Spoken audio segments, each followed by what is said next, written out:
Hi y'all, it's Neva from Manic Mama Musings, and today is Mental Health Monday.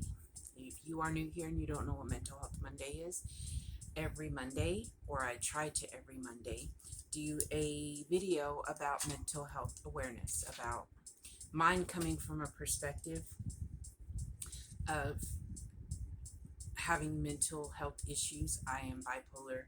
I I have bipolar. I have PTSD and major depressive disorder, which major depressive disorder is not just, oh, I get sad when a sad thing happens. It means I get so sad that I can't dig myself out sometimes.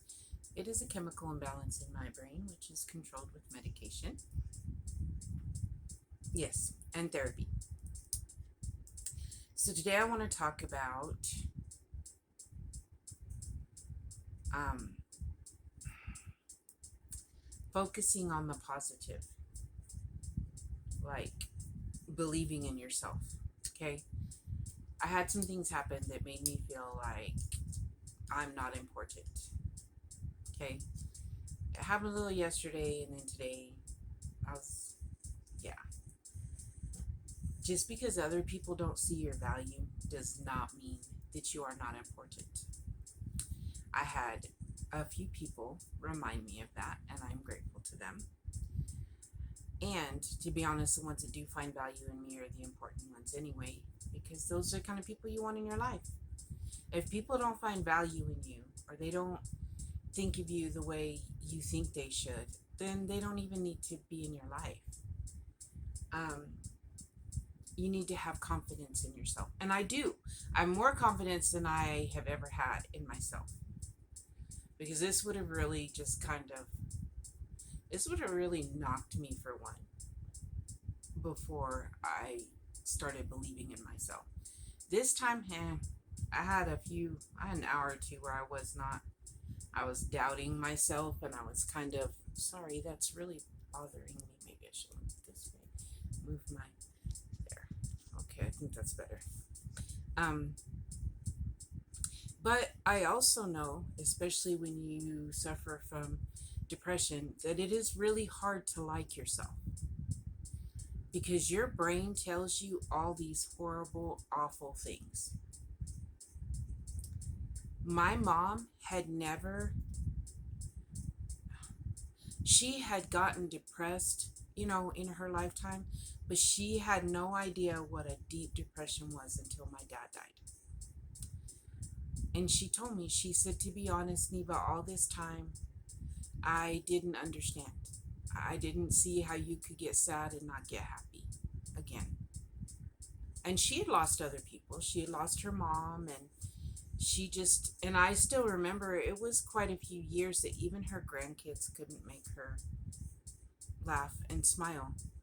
Um, she felt kind of lost without my dad, and it went into depression. And then some other things happened, and she got depressed. But when she got sick, she got very depressed. It wasn't just that she had to struggle to breathe and that she didn't feel good. She had worked at a nursing home, and then some water had gotten left on the bathroom floor at my sister's house, and she had slipped and fell and broke her tibia, I think, and her ankle, and dislocated her ankle. Well, the broken bone really wasn't that big of a deal, believe it or not. She had good bones still, but her ankle, they had to put a metal rod in it to keep it in place, and it hurt her awful bad. And she tried to go back to work, but after the surgery, her COPD, for whatever reason, her COPD got really, really bad. That was her depression. When she couldn't go to work anymore, she felt useless, because even though she was the world to me, I tried to never make her feel unwanted. Like, I told her all the time I needed her and I loved her, but she loved her work and she loved taking care of those elderly people. And she found purpose in it. And then I thought about it. Her whole life she had taken care of people. Because of certain circumstances, she took care of my grandpa and my uncle at one point. Then she got married to my dad. Not long after that, she started being a wife and she believed you took care of your husband, literally take him his plate, all that stuff. And that's fine. I mean, I'm just saying. And then along came me and then my sisters, and she took care of us. And then while we were still in the house, my grandma moved in because she uh, couldn't be alone. And so she took care of my grandma. And even at one point, a friend of my grandma's had knee surgery, and I think my grandma had hip surgery at the same time. Well, my mom couldn't go and stay with the friend, so the friend came and stayed with us, and my mom took care of the both of them. Okay, and then when my dad got sick, well, then she was taking care of grandbabies. She would watch my nephew, not my great nephew, my nephew. Then my dad got sick. She was taking care of my nephew when my sister was my sister and my brother-in-law were at work, and taking care of my dad. And I was pregnant. You get the idea. Like, it was a continual. And then once my dad passed, she moved to Friona because she was babysitting Rihanna too once Rihanna was born. But she moved to Friona, and she worked at the nursing home, and she helped with grandbabies. And so she was always taking care of somebody. So I really think that she thought that was her purpose in life. Now, I'm glad. I can't say I'm glad she felt the way she did, but because she couldn't work, she got to travel to Missouri and see her sister, who she'd not seen, well, her family, her sister, her brother, some of her cousins, an uncle. You know what I mean? She got to visit family that she had not. They were all from New York, but somehow that group ended up in Missouri. I don't know, but so we got to see them. And my dream was to take her and my Aunt Sherry to New York for their family reunion, and I never got to do that. I'm sad to say that. Fireworks. How wonderful. Sorry, my heart jumped because, we have shootings down here a lot. I'm glad it's just fireworks, so. But it's kind of dry to be setting those suckers off, and Kiyoshi decided to shake the camera. I'm sorry. Anyway, so.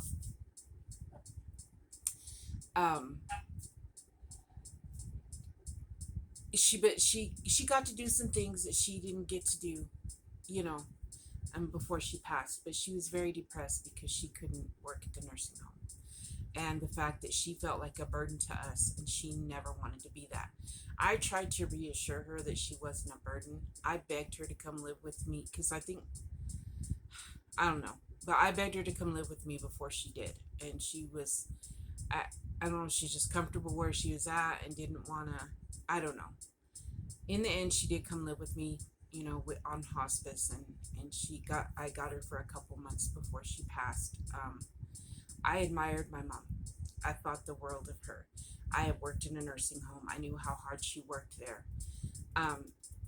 But the thing is that even if you can't work, you have a purpose. Believe in yourself and like yourself, and be confident enough in yourself that even if the job ends up gone, or people that you think highly of don't think that great of you, you should still love yourself. That is so hard sometimes. I'm not saying it's that easy as to just tell yourself, I love myself, that's that. No, it's not that easy. I worked 50 years to like myself. I literally was a kid who didn't like myself. I was a teenager who didn't like myself. I was a young adult who didn't like myself. Like, it took me 50 years to like myself. And I still have those days, like today, where I started thinking, is there something wrong with me? No. Some people, it's not you, it's them. There's something wrong with them. And then other times, it's y'all just don't click. You are not the same kind of people. I wish life was as easy and we just ended up coming in contact with people that we relate to. But you know what? That doesn't happen. I used to be the one that got sucked into being friends with somebody that ended up just doing me real nasty. I won't say the word I wanted to say, nasty. I'm strong enough now, maybe a little guarded, Maybe I have some walls up, but I think sometimes you have to. If you're one of those people that have let a lot of people in, um, you kind of have to stay a little guarded because you're a good person, but not everybody else is. But y'all are gonna think I'm crazy. I don't believe in looking in the mirror and saying, "Wow, you're beautiful." No, but when I feel like that, I reach out to a few friends sometimes. That's true. The ones that I know love me. But I also sit there and tell myself that I am more than what the world thinks of me. Um, I think a lot of it had to do with some of the things said to me as a child. That then I get hurt by everything, but I need to stop being like that. Because to be honest, I'm a very blunt person. I've been told that. But apparently there's a soft part in me that just wants everybody to just like me. I never did fit in high school. Now I'm glad I didn't, but I didn't fit in high school. And as an adult, I've told y'all I had to be drunk and high to fit in. I think I finally found my people, but I still have that like, well, why can't they like me? What did I do wrong? Well, because y'all ain't the same kind of people, that's why. Or maybe they're just ugly, nasty people. I mean, that there are those out there. People say there's not bad people. No, there are. There are bad people. So I just want to tell you that I am trying to be kind to everyone. Also, if I ever leave you out, like I at least try to heart your comment if I don't know how to respond or whatever. I try to heart it. Now, I use YouTube Studio app and something funky's going on there. And I'm not getting all of my comments. And so be patient with me there. I've not answered emails. I've got to get to answering them. But I've also, like I told you, I want to find the dang postcards. I got to go out of town. So, but I try not to. If I ever don't respond to you, please let me know. Because it's either I didn't get your comment or something else. I really, honestly, I try to respond. And if I say something in my videos that ever hurts your feelings, I would like to know that I hurt your feelings. You ain't got to be rude about it. And don't correct anything about me. Like if I hurt your feelings, then I feel bad for that. But as far as being me, I'm not going to stop being me. So if it's something you don't agree with me, well, you can tell me you don't agree with me, don't get ugly, or you can just not watch me. Okay? But like if I hurt your feelings, I want to know. And I don't want to leave anybody out. So I believe in including everyone. Um, just want to put that out there. And so that's why I don't even know how to put what I want to say. I just think that you need to be confident in yourself and know that when things go wrong, it's not necessarily you. In fact, it probably isn't you. And it might not even be them. It might be your brain making up a scenario because that's what my brain does. And I have to talk myself out of, they didn't really mean it that way, Neva. Suck it up. Actually, I talk to myself like my dad would and say, Neva Ray, get your head out of your derriere. They didn't even mean it that way. Yeah, that's how he talked to me. And sometimes I needed that. Sometimes it was not nice, but sometimes I did need to be like snap out of it, Neva. Cut it out. My cat is very frisky tonight.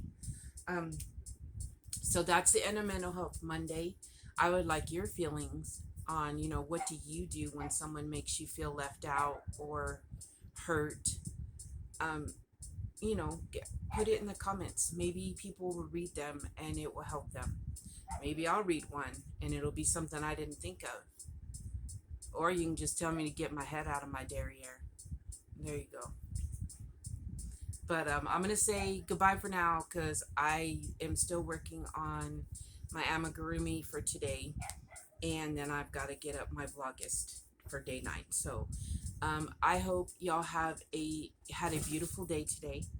It was almost 100 degrees here today, and I didn't do a whole lot. And I will be back with you to chit chat in a little bit. Mwah.